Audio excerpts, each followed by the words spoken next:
नमस्कार। झारखंडी जोहार। दोस्तों, हम लोग इससे पहले झारखंड सामान्य ज्ञान प्रश्न उत्तर का पहला सीरीज हम लोग देख चुके हैं और आज दूसरा सीरीज है हमारा, और इसमें हम लोग कुछ प्रश्नों को शामिल करते हैं और आइए हम लोग देखते हैं। हमारा पहला सवाल है, 1831 में अंग्रेज़ों के विरुद्ध विद्रोह में कौन कौन सी जनजातियां सम्मिलित थीं। तो दोस्तों, 1831-32 में कोल विद्रोह हुआ था। तो कोल विद्रोह में मुख्य रूप से कौन कौन सी जनजातियां शामिल थीं, हमारा सवाल है। तो इसका उत्तर होगा ऑप्शन ए, हो और मुंडा। इस विद्रोह में हो और मुंडा मुख्य रूप से शामिल थी, लेकिन उनके साथ देखा जाए तो चेरो और खरवार भी शामिल थे, लेकिन मुख्य भूमिका मुंडाओं और हो जनजाति की थी और ये कोल विद्रोह के नाम से जाना जाता है। और ये कभी कभी पूछा भी जाता है कि कोल विद्रोह में नेतृत्वकर्ता कौन कौन थे।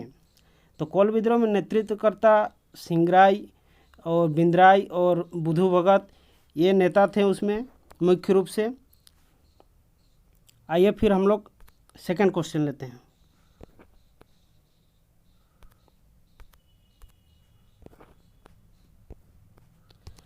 हमारा सेकंड क्वेश्चन है, all India Jharkhand student union यानी आसू का प्रथम अध्यक्ष कौन थे। तो इसका उत्तर होगा सूर्य सिंह बेसरा। जैसे आप सभी लोग जानते हैं कि आसू झारखंड का एक प्रमुख क्षेत्रीय राजनीतिक दल है। तो आसू का गठन हुआ था 22 जून 1986 ईस्वी को, और उस समय झारखंड आंदोलन का दौर था। तो युवाओं को झारखंड आंदोलन से जोड़ने के लिए झारखंड मुक्ति मोर्चा के उस समय तत्कालीन अध्यक्ष थे निर्मल महतो जी, उनके संरक्षण पर आसू का गठन किया गया था और उस समय प्रमुख रूप से उनका प्रमुख बनाया गया था या तो संयोजक सूर्य सिंह बेसरा जी को बनाया गया था। तो all India Jharkhand student union के प्रथम अध्यक्ष सूर्य सिंह बेसरा जी थे और आसू का स्थापना 22 जून 1986 ईस्वी को हुआ था। ठीक है दोस्तों, आइए हम लोग अगला सवाल लेते हैं।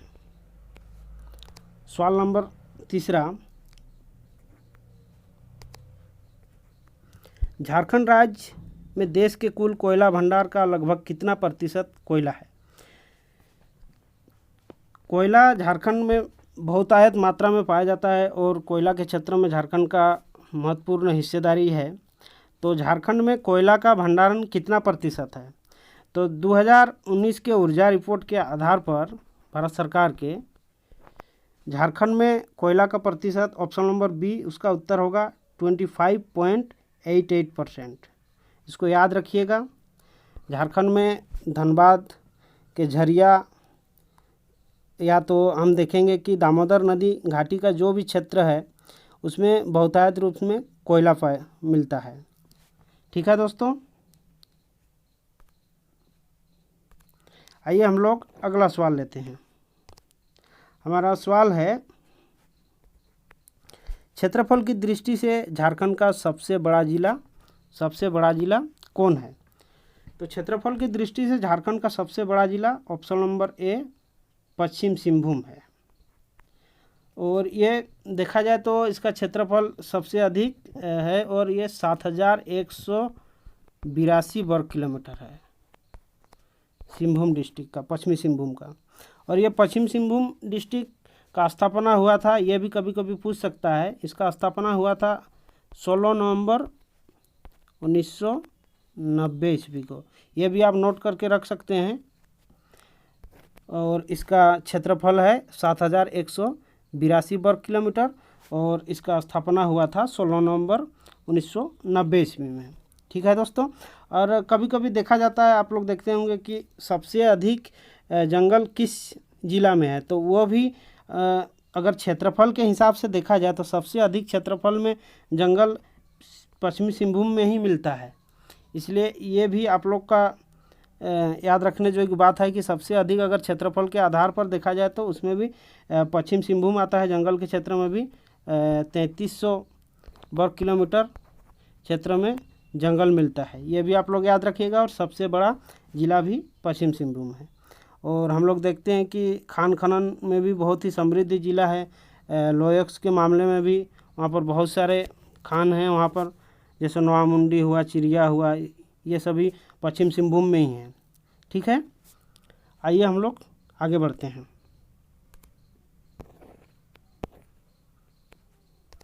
हमारा सवाल है अगला, झारखंड के प्रमुख कोयला निक्षेपों का निर्माण किस श्रेणी के चट्टानों से हुआ है? झारखंड के प्रमुख कोयला निक्षेपों का निर्माण किस श्रेणी के चट्टानों से हुआ है? तो दोस्तों इसका उत्तर होगा ऑप्शन सी, गोंडवाना की चट्टान। तो आप लोग जानते ही हैं कि झारखंड में दामोदर नदी का प्रवाह क्षेत्र जिधर है, उन घाटी क्षेत्रों में सबसे अधिक कोयला मिलता है दामोदर क्षेत्र में।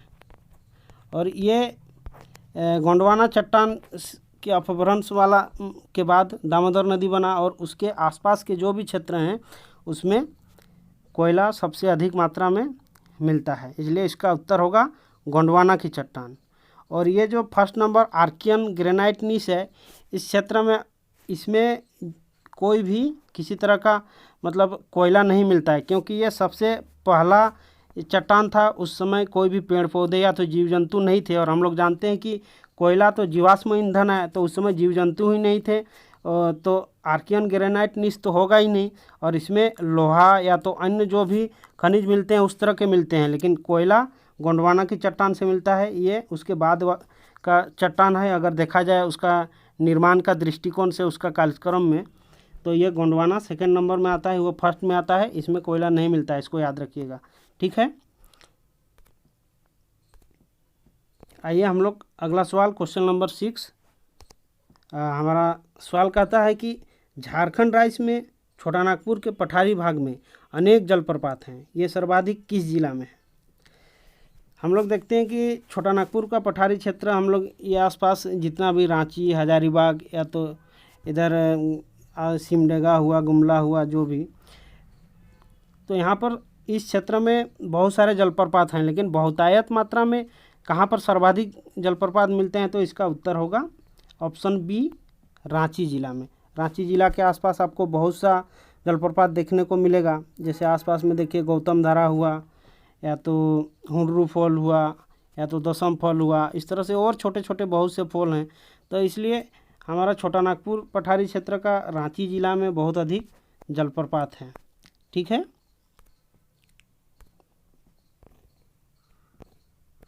हमारा अगला सवाल है, Tata iron and steel company में किस वर्ष कच्चे लोहे से उत्पादन कार्य प्रारंभ हुआ था? तो इसका उत्तर होगा ऑप्शन बी, 1911 ईस्वी में। आप सभी लोग जानते हैं कि Tata iron and steel company का स्थापना 1907 ईस्वी में हुआ था, और उसके 4 साल बाद 1911 ईस्वी से लोहा का उत्पादन शुरू हुआ। और आप लोगों को यहाँ पर जानना चाहिए कि 1911 में लोहा का उत्पादन शुरू हुआ, तो उसके फिर 3 साल बाद 1914 ईस्वी में इस्पात का उत्पादन शुरू हुआ। ये भी पूछा जाता है, इसलिए इसको भी याद रखिएगा। अगर पहला उत्पादन पूछा जाए तो 1911 में, और इसमें लोहा का उत्पादन हुआ था। और उसके बाद अगर पूछा जाए कि इस्पात कब से हुआ था, तो इस्पात का 1914 ईस्वी से हुआ था। और आप लोगों को बता दें कि ये इस तरह का लोहा इस्पात का भारत का पहला उद्योग है, और ये झारखंड के जमशेदपुर में ये स्थित है। और यहाँ पे एक जानने जो एक और बात है आप लोगों को, कि Tata iron and steel company का नाम 2005 ईस्वी में इसका नाम को बदलकर टाटा स्टील कर दिया गया है।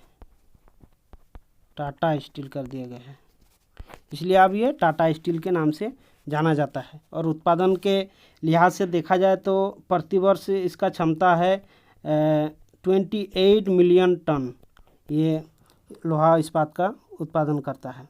ठीक है दोस्तों,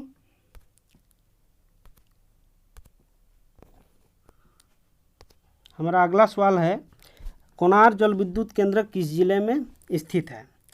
तो कोनार जल विद्युत केंद्र ऑप्शन नंबर ए हजारीबाग जिला में स्थित है। और आप लोगों को बता दें कि दामोदर वैली कॉरपोरेशन के तहत ही कोनार जल विद्युत केंद्र का निर्माण किया गया था और ये कोनार नदी में है। और कोनार नदी कहाँ है? हजारीबाग में है। और इस जल विद्युत केंद्र का स्थापना 1955 ईस्वी में किया गया था, इसको याद रखिएगा। और ये कोनार नदी दामोदर नदी का ही एक सहायक नदी है। और कोनार नदी में 1955 ईस्वी में जो जल विद्युत केंद्र बना, यह दामोदर वैली कॉरपोरेशन के जो अन्य जो भी और बांध या तो जल विद्युत केंद्र बने उसमें से इसका स्थान सेकंड नंबर में आता है। सबसे पहले बना था 1953 ईस्वी में बराकर नदी में बनाया गया था तिलैया में, तिलैया डैम। और ये दूसरा नंबर में कोनार नदी पर कोनार जल विद्युत केंद्र कोनार डैम 1955 ईस्वी में। ठीक है,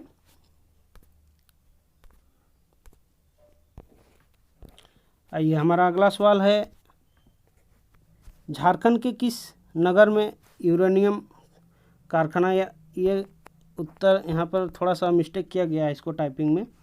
झारखंड के किस क्षेत्र में यूरेनियम पाया जाता है? तो इसका उत्तर होगा दोस्तों जादूगोड़ा में। ये यूरेनियम के लिए फेमस है, भारत में और विश्व में भी इसका जाना जाता है यूरेनियम के लिए। और ये भारत का पहला यूरेनियम का ये है खान है। और इसको आप लोग याद रखिएगा, इसका काम शुरू हुआ था 1967 ईस्वी से। और यहाँ पर याद रखने वाली बात है कि जो uranium corporation of India limited है वो भी यहीं पर इसका हेडक्वार्टर है। Uranium corporation of India limited, उसका स्थापना हुआ था 1967 ईस्वी में और ये जादूगोड़ा में है। ठीक है दोस्तों, और ये भारत का पहला यूरेनियम खान है। ठीक, आइए दोस्तों हम अब अगला सवाल लेते हैं, सवाल नंबर 10। इनमें से झारखंड से होकर गुजरने वाले राष्ट्रीय राजमार्गों में कौन सा सबसे ज़्यादा लंबा है? तो दोस्तों सबसे लंबा NH जो झारखंड से होकर गुजरा है ये है NH33। तो इसका उत्तर होगा ऑप्शन डी NH33। और NH33 का लंबाई है 333.5 किलोमीटर। ये झारखंड से होकर गुजरने वाली NH में सबसे अधिक लंबा है। ये बरही से लेकर बहरागोड़ा तक ये जाती है और बरही हजारीबाग में है और बहरागोड़ा सिंहभूम में है। ठीक है, और यहाँ पर और एक सवाल पूछा जाता है कभी कभी NH से जुड़ा हुआ कि कौन कौन NH हैं जो केवल झारखंड में ही उनका विस्तार है। तो NH33 और एक आता है NH100। ये दोनों NH केवल झारखंड में ही हैं, इन दूसरे राज्यों में इसका विस्तार नहीं है। ठीक है,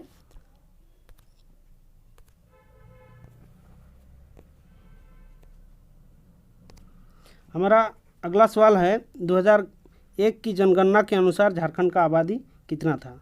तो दोस्तों इसका उत्तर होगा ऑप्शन नंबर डी। 2001 के जनगणना के आधार पर झारखंड का आबादी 2,69,45,829। और वर्तमान में हम लोग देखते हैं कि 2011 के जनगणना हम लोग देखते हैं तो 2011 के जनगणना के आधार पर 3,29,00,000। ठीक है, और एक सवाल और पूछा जाता है इसमें कि 2001 और 2011 का जनगणना दोनों के बीच में जो डिफरेंस है वो कितना है? 2001 के तुलना में देखा जाए 2011 में जो वृद्धि हुआ वो 22.42। ये भी कभी कभी पूछा जाता है परसेंटेज। 2001 और 2011 के बीच में जो डिफरेंस है वो इतना रहा, यानी इतना वृद्धि हुआ 22.42%।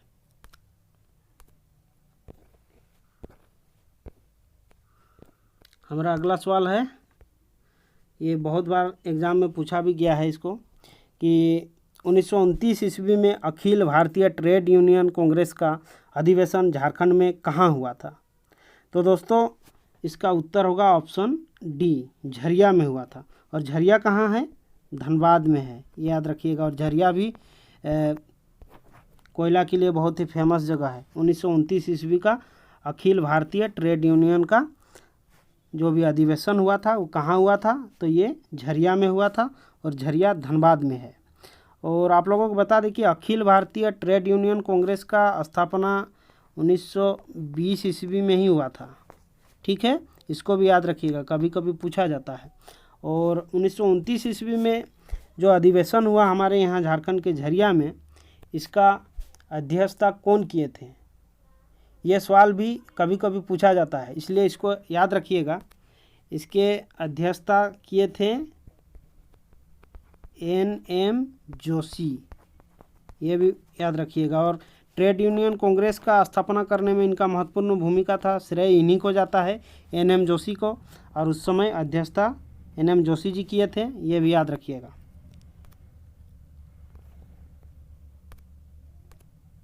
आइए अब अगला सवाल लेते हैं। जब झारखंड में जनजाति विद्रोह का बात आता है तो ये सवाल आता है कि शहीद तिलका माझी का आंदोलन कब हुआ था। तो दोस्तों इसका उत्तर होगा ऑप्शन नंबर डी, 1784 ईस्वी में शहीद तिलका माझी। शहीद तिलका माझी का अगर देखते हैं हम लोग आंदोलन, तो ये संथाल परगना के क्षेत्र में हुआ था 1784 ईस्वी में। और इन्होंने 1784 ईस्वी में एक अंग्रेज अधिकारी क्लीवलैंड को इन्होंने तीर से मारकर इनको हत्या कर दिया था। उसके बाद ये बहुत ही फेमस हुए और बाद में आंदोलन उग्र रूप से आगे बढ़ा और आगे जाकर 1785 ईस्वी में इनको भागलपुर में फांसी दे दिया गया। और वो दिन था, आप लोगों का ऐसे पूरी तरह से इसको स्पष्ट नहीं किया जाता है, फिर भी उसको माना जाता है कि 13 जनवरी था। तो इसलिए 13 जनवरी 1785 ईस्वी को उनको फांसी दिया गया था। और कहाँ दिया गया था ये भी पूछता है, तो भागलपुर में दिया गया था। और एक याद रखने वाली बात है कि उस समय जो इनका आंदोलन था, उस समय इन्होंने संदेश भेजने के रूप में या तो प्रतीक के रूप में उस आंदोलन का साल के पत्ता का प्रयोग किया था, ये भी पूछा जाता है, साल के पत्ता का प्रयोग किया गया था इनके द्वारा। ठीक है दोस्तों, और कभी कभी पूछा जाता है इनके नाम पर भागलपुर यूनिवर्सिटी का नाम अब बदलकर तिलका माझी विश्वविद्यालय कर दिया गया है, ये भी याद रखने वाली बात है। ठीक है,